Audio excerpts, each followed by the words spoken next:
ओम नमो भगवते वासुदेवाय। ओम नमो भगवते वासुदेवाय। ओम नमो भगवते वासुदेवाय। ओम नमो भगवते वासुदेवाय। ओम नमो भगवते वासुदेवाय। ओम नमो भगवते वासुदेवाय। नारायणं नमस्कृत्यं नारायणं नमस्कृत्यं नरं चैव नरोत्तमं नरं चैव नरोत्तमं देवीं सरस्वतीं व्यासं देवीं सरस्वतीं व्यासं ततो जयमुदीरये। ततो जयमुदीरये। नष्टप्रायेषु अभद्रेषु नष्टप्रायेषु भद्रेषु नित्यं भागवत सेवया नित्यं भागवत सेवया भगवती उत्तम श्लोके भगवती उत्तम श्लोके भक्तिर्भवती नैष्टिकी। भक्तिर्भवती नैष्टिकी। ग्रंथराज श्रीमद् भागवतम की स्कंध 4 अध्याय 4 श्लोक संख्या 18। अतः इसलिए तव आपसे उत्पन्नम प्राप्त इदम यह कलेवरम शरीर न धारिष्ये धारण नहीं करूंगी। शिति कंठ गर्हिणा शिव को अपमानित करने वाला जगधस्य खाया गया मुहात भूल से ही क्योंकि विशुद्धिम शुद्धि अंधसः भोजन का जुगुप्सितस्य विशैला उद्धरणम वमन प्रचक्षते घोषित किया जाता है। अतस्तवोत्पन्नम इदं कलेवरम न धारयिष्ये शितिकंठ गर्हिणः जगधस्य मोहात् दिविशुद्धि मंदसो जुगुप्सितस्योद्धरणं प्रचक्षते। अतः मैं इस अयोग्य शरीर को जिसे मैंने आपसे प्राप्त किया है और अधिक काल तक धारण नहीं करूं, क्योंकि आपने शिव की निंदा की है। यदि कोई विषाक्त भोजन कर ले तो सर्वोत्तम उपचार यही है कि वे उसे वमन कर दिया जाए। तात्पर्य, चूँकि साध्वी सती श्री भगवान की बहिरंगी शक्ति की प्रतिनिधि थी, अतः यह उनके वश में था कि वे अनेक ब्रह्मांडों को, जिसमें अनेकों राजा दक्ष सम्मिलित है, विनष्ट कर दें। किंतु अपने पति को इस दोषारोपण से बचाने हेतु उन्होंने राजा दक्ष को मारने हेतु अपनी पत्नी सती को माध्यम बनाया, क्योंकि वह स्वयं निम्न पद पर स्थित होने से वैसा नहीं कर सकी।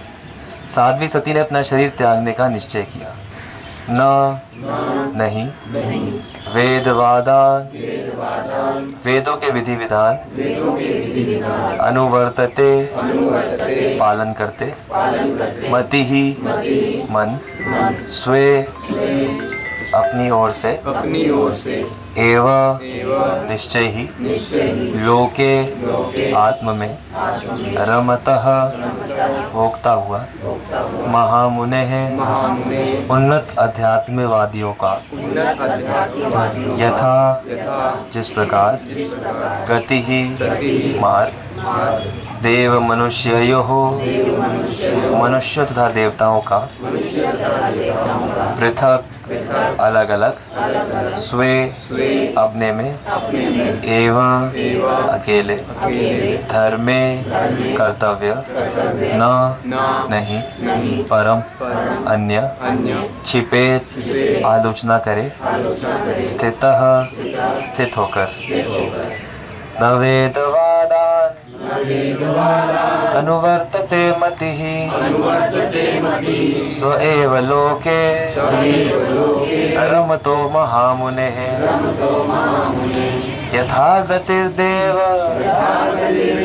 मनुष्ययोः पृथक् स्व एव धर्मे न परम शिवे स्थितः। दूसरों की आलोचना करने से यह श्रेयस्कर है कि अपना कर्तव्य निभाया जाए। उन्नत अध्यात्मवादी भी कभी कभी वेदों के विधि विधानों का उल्लंघन कर देते हैं, क्योंकि उन्हें उसका अनुसरण करने की आवश्यकता नहीं होती। ठीक उसी प्रकार जैसा कि देवता तो आकाश मार्ग में विचरते हैं, जबकि सामान्य जन धरती पर चलते हैं। तात्पर्य: अति उन्नत अध्यात्मवादियों तथा अत्यंत पतित पतित जीवों का आचरण एक सा प्रतीत होता है।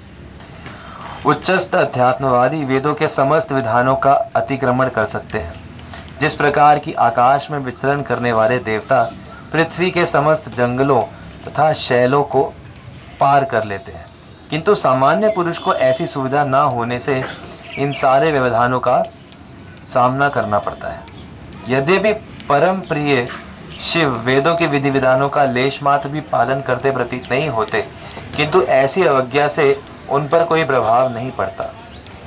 किंतु यदि सामान्य मनुष्य उनकी नकल करना चाहे तो वह बड़ी भारी भूल होगी।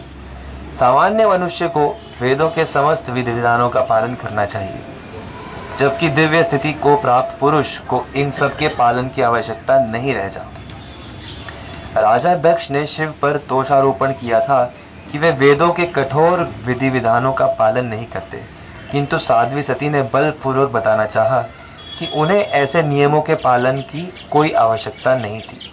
कहा गया है कि जो सूर्य या अग्नि के समान तेजस्वी हो, उसे शुद्धि या अशुद्धि की कोई चिंता नहीं रहती। धूप अपवित्र स्थान को जीवाणु रहित कर सकती है, किंतु यदि अन्य किसी को वहाँ से निकलकर जाना पड़े तो वह प्रभावित हुए बिना नहीं रहेगा।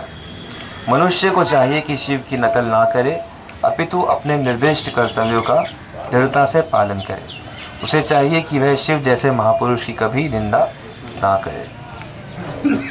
तो यहाँ पर माता सती बहुत महत्वपूर्ण उपदेश दे रही है कि हमें दूसरों की गतिविधियों को देखने की बजाय अपने आप के ऊपर ध्यान रखना चाहिए, अपने कर्तव्य को ठीक से पालन करना चाहिए।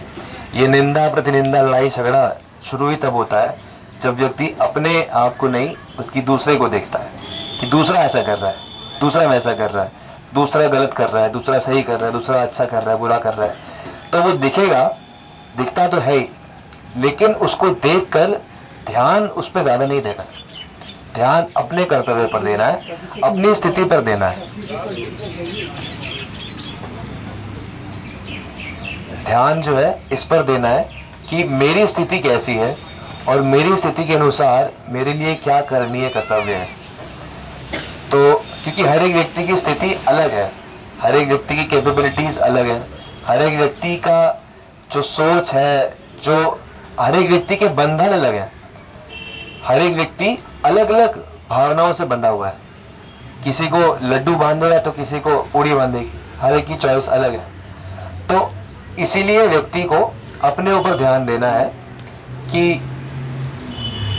किस चीज़ पर मैं ध्यान दे रहा हूँ, यानी कि मेरा बंधन कहाँ कहाँ है और मुझे उस चीज़ को कैसे ठीक करना है, और दूसरे के ऊपर ध्यान कम देना है। ये जो दूसरे के ऊपर ध्यान देने वाला काम है, ये वास्तव में केवल गुरु का है। तो जो गुरु है, या अगर आप किन्हीं भक्तों को शिष्य मानते हो, जिनको आपने सिखाया है, तो उनको आपका हक या आपका कर्तव्य है कि आप उनको बताओ, क्योंकि ये गुरु का जो है वो कर्तव्य है, उसके कर्तव्यों का ही एक हिस्सा है।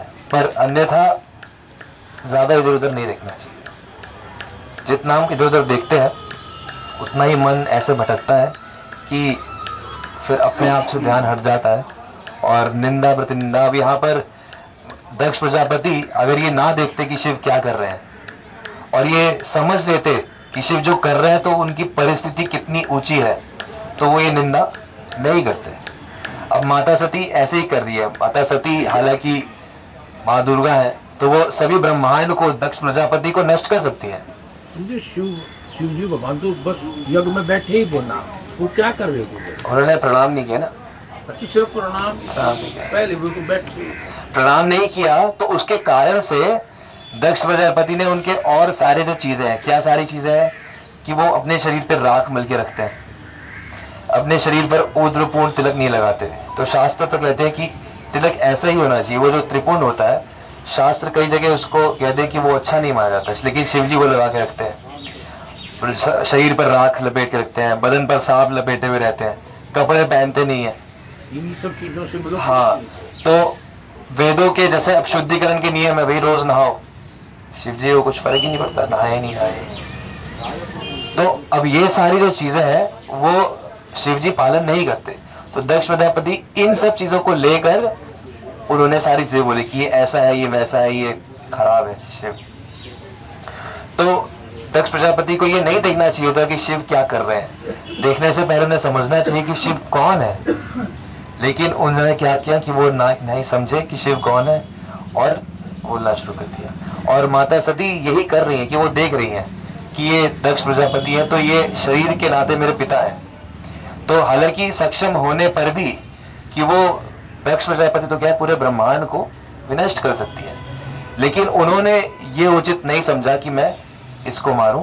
जैसे कि उन्होंने पिछले श्लोक में कहा था कि निंदा सुनने पर व्यक्ति को या तो निंदक की जीभ काट देनी चाहिए या फिर अपना ही शरीर छोड़ देना चाहिए। तो उन्होंने कहा कि ये आपके द्वारा दिया हुआ शरीर मैं यहाँ पर छोड़ रही हूँ, क्योंकि यही करता था। इससे पहले क्या बोला?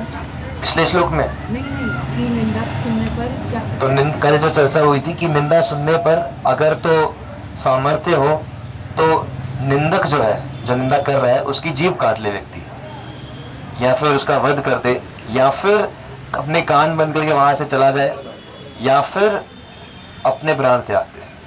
तो चर्चा हुई थी किस प्रकार से ब्राह्मण जो है, तो ब्राह्मण दंड नहीं दे सकता, इसलिए ब्राह्मण को एकदम से वहां से चला जाना चाहिए कान बंद करके। क्षत्रिय का अधिकार है दंड देने का, तो क्षत्रिय दंड दे सकता है। वैश्य और शूद्र जो है वो अगर निंदा सुन लेंगे तो वो आजीवन उसको अपने मन से निकाल ही नहीं पाते, इसलिए वो प्राण ही त्याग दे तो वो ही ठीक है। तो ये चर्चा हुई थी। तो इसलिए माता सती अपने प्राण त्याग देती हैं कि मैंने अभी शिव की निंदा सुन ली और निंदा करने वाले मेरे पिता खुद है। तो ये ऐसी परिस्थिति है कि इस शरीर को धारण करके मैं आध्यात्मिक उन्नति कर ही नहीं सकती। भगवान का वचन भी कई बार ऐसा होता है, कई बार हृदय में ऐसी चोट लग जाती है कि व्यक्ति कहीं का नहीं रहता, वो आजीवन वही सोचता रहता है, डिप्रेशन में आ जाता है। तो इसीलिए उस चीज़ से बाहर निकलना चाहिए। जो भी हमारे जीवन में जो भी कष्ट आए हैं, जो भी चीज़ें हमारे हृदय में कहीं कहीं बैठी हुई हैं, तो उन्हें निकालना है। और उन्हें निकालने के लिए निरंतर हरे कृष्ण महामंत्र को पकड़ लेना चाहिए। अगर आप निरंतर हरे कृष्ण महामंत्र को पकड़ लोगे तो भी धीरे धीरे वो चीज़ें निकल सकती हैं। और नहीं तो ऐसा उदाहरण है, जैसे एक बार ऐसे ही आत्महत्या करने जा रहे थे एक व्यक्ति, सुबुद्धि राय नाम के व्यक्ति थे। तो सुबुद्धि राय कौन थे? तो बंगाल के पहले राजा थे, और बंगाल के राजा थे। तो उन्होंने एक मुसलमान बच्चे को, हुसैन को, अपने नौकरी पर रख लिया। वो बेचारा बेघर बच्चा था, तो उसको अपने पास रखा, पाला पोसा, बड़ा किया। अब वो जब बड़ा हुआ हुसैन, तो हुसैन ने देखा अपनी राजा की कमजोरियाँ, पकड़ ली कि कहाँ कमज़ोर है। तो मौका देखते ही तख्ता पलट कर दिया, राजा को अपना दास बना लिया और खुद राजा बन गया, खुद हुसैन शाह बन गया। और जो सुबुद्धि आए थे उनको नौकर बना लिया। तो अब शादी वादी होगी, नौकर बना के रखा हुआ था। अब जो उसकी बीवी आई बेगम, तो उसने देखा एक बार कि अरे आपकी पीठ पर ऐसे निशान कैसे हैं कोड़े के। तो उसने याद लाया कि जब मैं बच्चा था तो एक बार मुझसे कुछ अपराध हुआ था, तो सुबुद्धि राय ने मुझे दंड भी दिया था, तो दंड देने के लिए ये कोड़े मारे थे, तो उसके निशान। तो उसको बड़ा खोला है, अच्छा, और तुमने ऐसे व्यक्ति को जिंदा भी रख रखा है और अपने नौकरी भी रख रखा है। तो कहते क्या करूं? कहते इसका धर्म अभी के भी भ्रष्ट कर दो। तो उसने वही किया, धर्म भ्रष्ट करने के लिए जैसा मुसलमान लोग करते हैं कि मांस, गौ मांस या मदिरा इत्यादि जबरदस्ती उसके मुंह में ठूस दिया। तो सुबुद्धि राय को बड़ी ग्लानि हुई और उन्होंने कहा कि अब तो शायद शरीर ही छोड़ देना चाहिए। तो शरीर छोड़ने के लिए ऐसा कहा जाता है कि जो प्रयाग है, प्रयागराज, वहाँ पर अगर कोई आत्महत्या करे तो उसे दोष नहीं लगता। वैसे आत्महत्या बहुत बड़ा दोष है, अपराध है कि आप मनुष्य शरीर खत्म कर रहे हो, लेकिन प्रयाग में ऐसा नहीं माना जाता। तो प्रयाग वो चले गए और वहाँ शरीर त्यागने जा रहे थे, लेकिन रास्ते में उन्हें चैतन्य महाप्रभु मिले। और महाप्रभु जब उन्हें मिले तो उन्होंने रोका, अरे आप कहाँ जा रहे हो, क्या बात है? तो उन्होंने बताई कि ऐसी ऐसी बात है, मैं तो प्राण त्यागने जा रहा हूँ। तो महाप्रभु ने रोक दिया, कहते नहीं, आपको प्राण त्यागने की ज़रूरत नहीं है, आप स्नान करो प्रयाग में और निरंतर हरे कृष्ण महामंत्र की शरण ले लो, महामंत्र का जप करो और इसी से आपका प्रायश्चित हो जाएगा। मनुष्य जीवन को अभी मत त्यागो। तो क्योंकि त्यागना बहुत कठिन भी है और सबके लिए पॉसिबल भी नहीं है, तो इसलिए ऐसी परिस्थिति में व्यक्ति को कभी भी कोई ऐसा अपराध हो जाए या ऐसी निंदा सुन ले, ऐसा कुछ हो जिससे व्यक्ति नहीं उबर पा रहा, तो अगर हो सके तो पूरी तरह से भगवान के नाम की शरण ले और अच्छे से जप करे तो उससे ज़रूर ही बाहर आ जाता है। ग्रंथराज भागवतम की पहले प्रभु ये संबालखा के पास है कोई मकान होगा, कोई मतलब जैन मुनियों का आश्रम होगा। वहाँ पर एक जैन मुनि ने मतलब ये निश्चय कर लिया कि मैंने अब ये शरीर छोड़ना, और उसने खाना पीना बंद कर दिया। ने बोला मैं मृत्यु को बुलाऊंगा। तो जब मनुष्य शरीर इतना ज़रूरी है, इतना ठीक है, तो फिर उसने ऐसा प्रण क्यों लिया? जैन मुनि उनके पंथ में अधिकतर ऐसा होता है, वो खोदा निकाय करते हैं नया वाला। तो जैन मुनियों में कई बार ऐसा देखा जाता है, ऐसी परंपरा ही होती है कि वो स्वेच्छा से ऐसा ही शरीर छोड़ते हैं। और ये जो शरीर छोड़ने की प्रक्रिया योगी जन भी ऐसे छोड़ते हैं अपनी इच्छा से। तो वो लोग वो तब छोड़ते हैं जब उनकी इतनी आध्यात्मिक उन्नति हो चुकी होती है कि अब हमारा आध्यात्मिक स्तर है कि हम सभी भौतिक बंधनों से हमें मुक्ति लगती है, तो हम शरीर छोड़ने के लिए तैयार हैं। तो वो उनका वो तरीका है, उनकी साधना में उनका ये अंग है। और हमारी साधना का अंग है कि जब तक शरीर है भगवान की सेवा करो, और जब शरीर छूट रहा है तो भगवान का स्मरण करते हुए छोड़ दो, उसे पकड़ के रखने की कोशिश मत करो। हर अलग अलग साधना पत्तियों में अलग अलग प्रक्रिया है। तो ये नित्यानंद प्रभु ने नाम का बाज़ार खोला है और उसी नाम के बाज़ार का हमें फ़ायदा उठाना है। जैसे मैं बैठता हूँ और सदैव भगवान का चिंतन में स्थिर रहता है, तो हम भी यही कहते हैं कि हमारे भी आचार्य यही कहते हैं कि भगवान का नाम को तो चिंतन करते रहो, मनन करते रहो, कैसे भी स्थिति।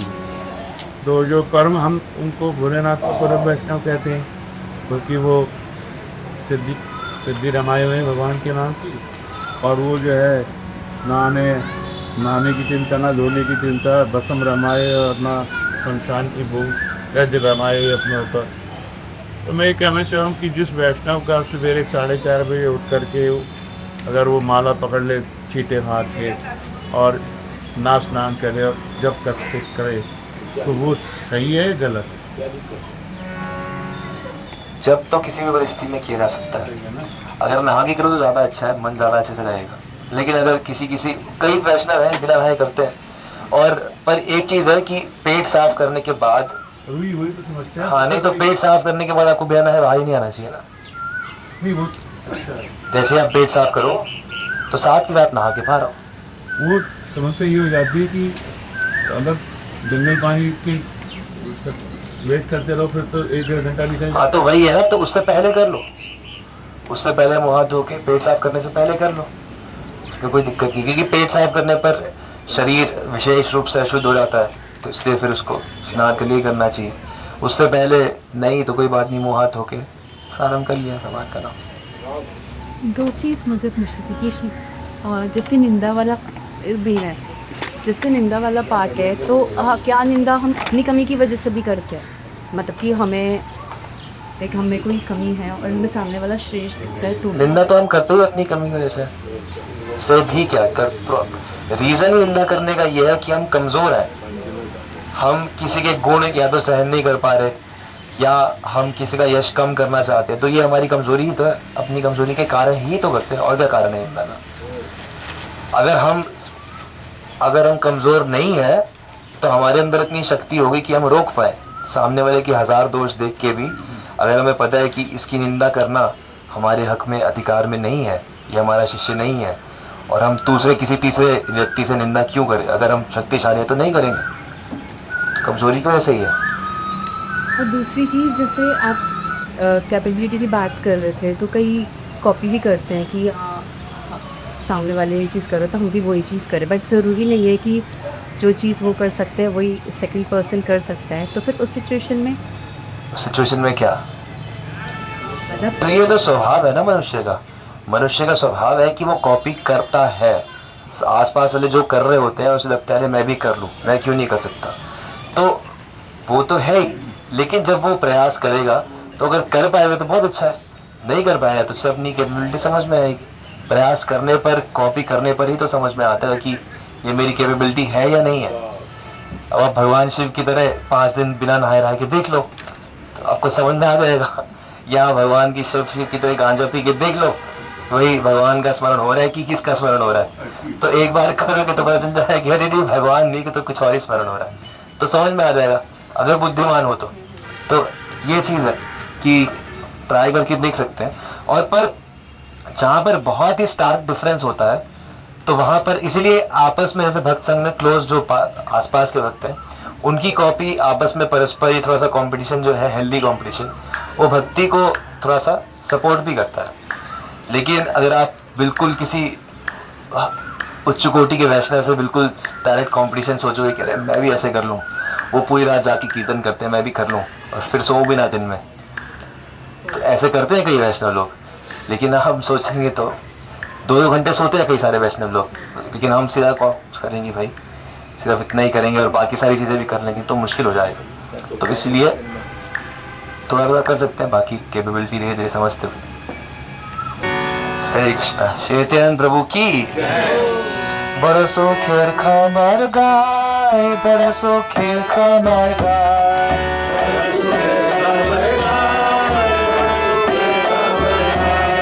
बरसो खेर खबर गाय, बरसो खेर खबर गाय,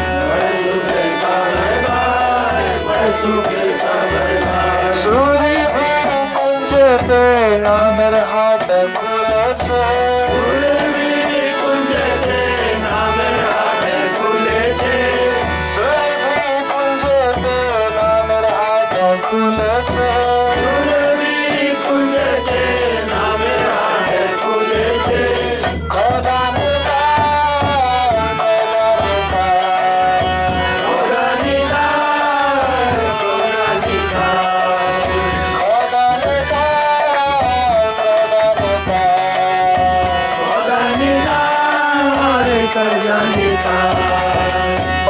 जाता खाता बड़ो जाता खाता, बड़ो जाता बड़ो जाता खाता, बड़ो जाता खाता, बड़ो जाता शंखा बोले शुद्ध नाम से हाथ पे बिका, शंखा बोले शुद्ध नाम से हाथ पे बिका, शंखा बोले शुद्ध नाम से हाथ पे बिका, शंखा बोले शुद्ध नाम से हाथ पे बिका, खोदा निकाल खोदा निकाल, खोदा निकाल खोदा निकाल, खोदा निकाल खोदा निकाल, खोदा निकाल, जत भक्त वृंदवासु, जत भक्त वृंदवासु, वृंदवासी वृंदवासी, जत भक्त वृंदवासु, जत भक्त वृंदवासु, वृंदवासी, अधिकारे देखे नाम पीछे दर काशी, अधिकारे देखे नाम पीछे दर काशी, अधिकारे देखे नाम पीछे दर काशी, अधिकारी देखे नाम पीछे दर काशी, खोदा निकाल खोदा निकाल, खोदा निकाल खोदा निकाल, खोदा निकाल खोदा निकाल, जब नाम किन्ने भाई, जब नाम किन्ने भाई, जब नाम किन्ने भाई, जब किन्ने भाई, अमर संग चलो महाजनेर दास गाए, अमर संग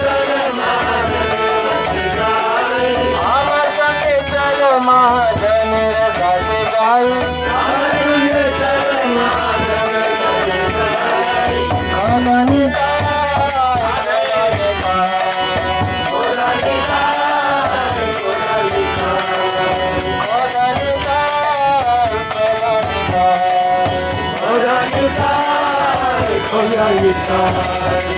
Kimbe Krishna, Come Kimbe Krishna, Dasturi Laiva Mukula Begama, Dasturi Laiva Mukula Begama, Khoda Nila.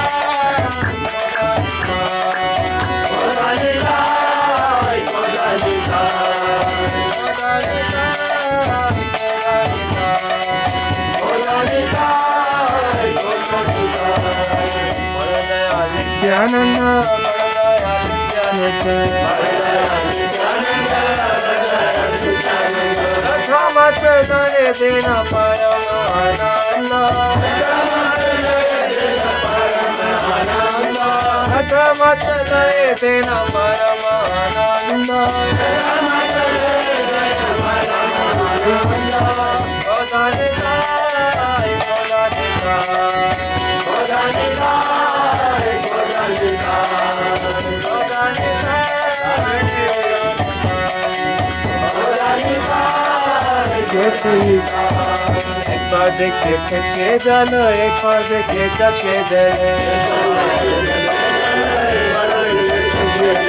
और बोले निताई देना सकल संभाला, और बोले निताई देना सकल संभाला, और बोले निताई देना सकल संभाला, और बोले निताई देना सकल संभाला। दिन शुद्ध मिश्र शिक्षा, दिन शुद्ध मिश्र शिक्षा,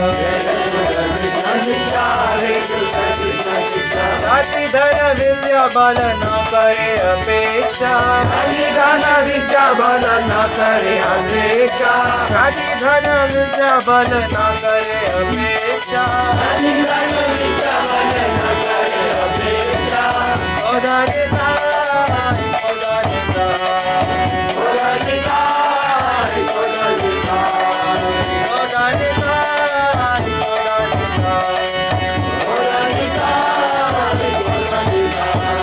मनीषाय माया जाल, मनीषाय माया है भागे वाले भागे ना भागे जंजाल, भागे वाले भागे ना भागे जंजाल, है भागे वाले भागे ना भागे जंजाल, भागे वाले भागे ना भागे जंजाल। आर नहीं को करे भाई, आर नहीं को करे भाई, आर नहीं को करे भाई, आर नहीं को करे भाई। आज डाले देत नाम निताई धर्माय, नाम निताई धर्माय, आज डाले दे नाम निताई धर्माय, आज डाले दे नाम निताई धर्माय। खुदा निताई,